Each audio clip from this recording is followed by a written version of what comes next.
the vomiting and the diarrhea. I've now drunk ayahuasca 16 times, and I found on the last 5 sessions, which took place in Brazil this year, and in fact just a couple of months ago, that I was much less nauseous than I had been before. So gradually we master these symptoms. The first few sessions are often very difficult. But I have to say that the purging is not entirely unpleasant. One does have a feeling of tremendous cleanness. It's as though you've rid your body of terrible toxins that have built up over the year.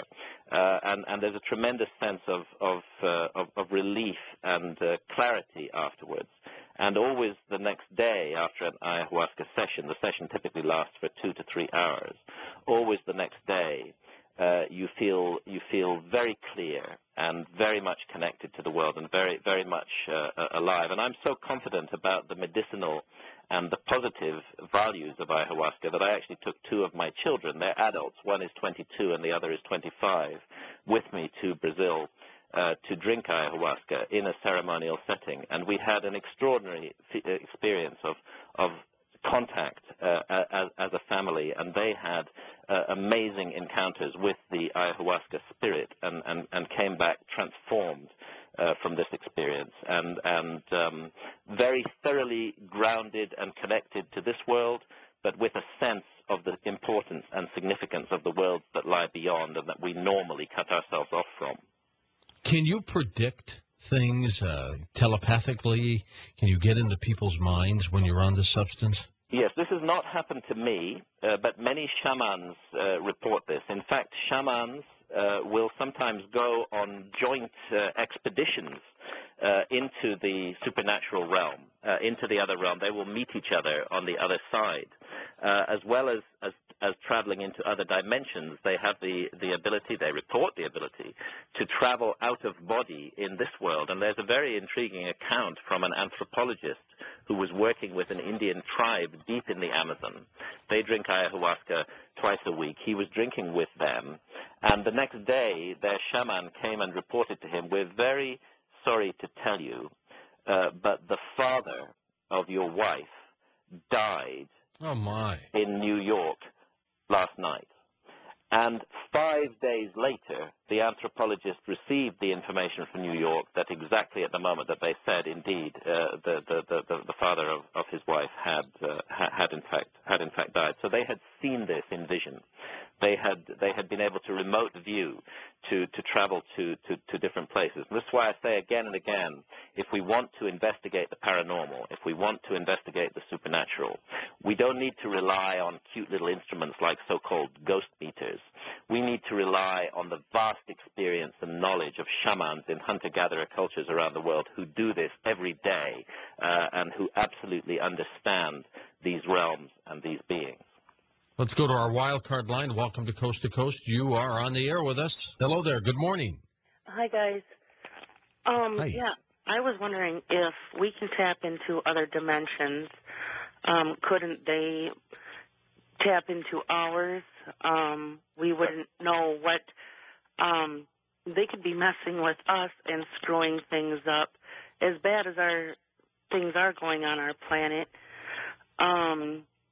they could have, they obviously have powers. They're way ahead of us. Very good question. And this is exactly why the discipline of shamanism is so important, because what shamans are saying is we do not need to be victims of these transdimensional intelligences. We do not need to be at their mercy. We can enter their realm. We can deal with them on our own terms. I have no doubt that spiritual beings and entities are involved in much of the mischief that takes place in the world. But if we're going to deal with that mischief, then we have to deal with them. And the only way to do that, the way that human beings have developed over tens of thousands of years, is this amazing ancient system called shamanism, which is so derided and despised by modern scientists who really know nothing whatsoever about what we're talking about. In other words, these realms are all around us all the time. They're interconnected with our lives, whether we like it or not. We better know about them. We better deal with them rather than turning our backs on them. When you take the ayahuasca, how long does it take to kick in? Kicks in after about 45 minutes. You're dealing with a small amount of liquid. It's very dark in color, red or dark black, very tarry, very concentrated.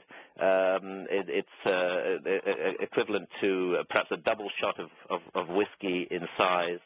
The moment it hits your lips, you know that you're dealing with something serious. The taste is absolutely ghastly. It is, without a doubt, the worst taste on this planet. You shudder as it goes down.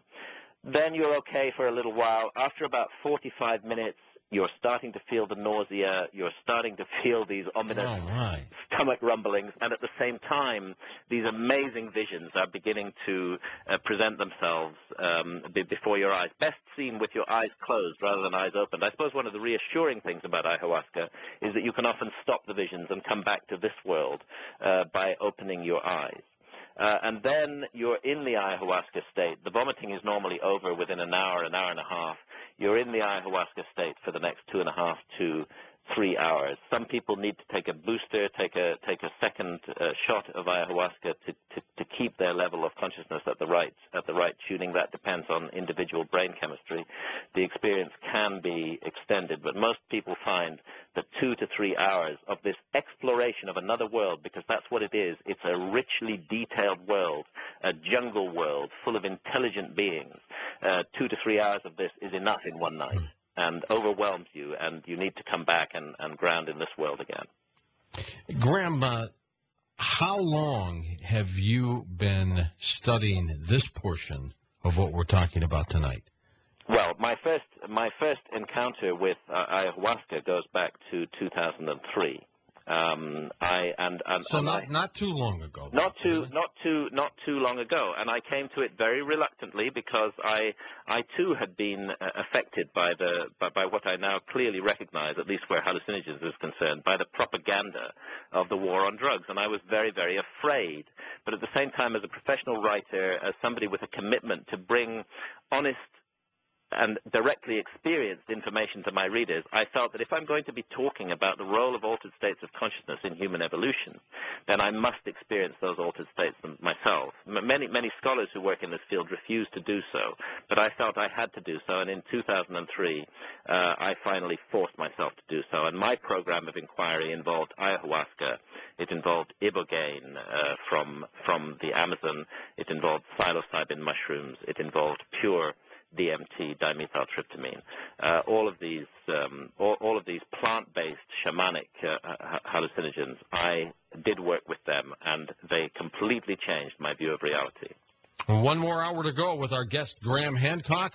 Phone lines ready. We'll be back.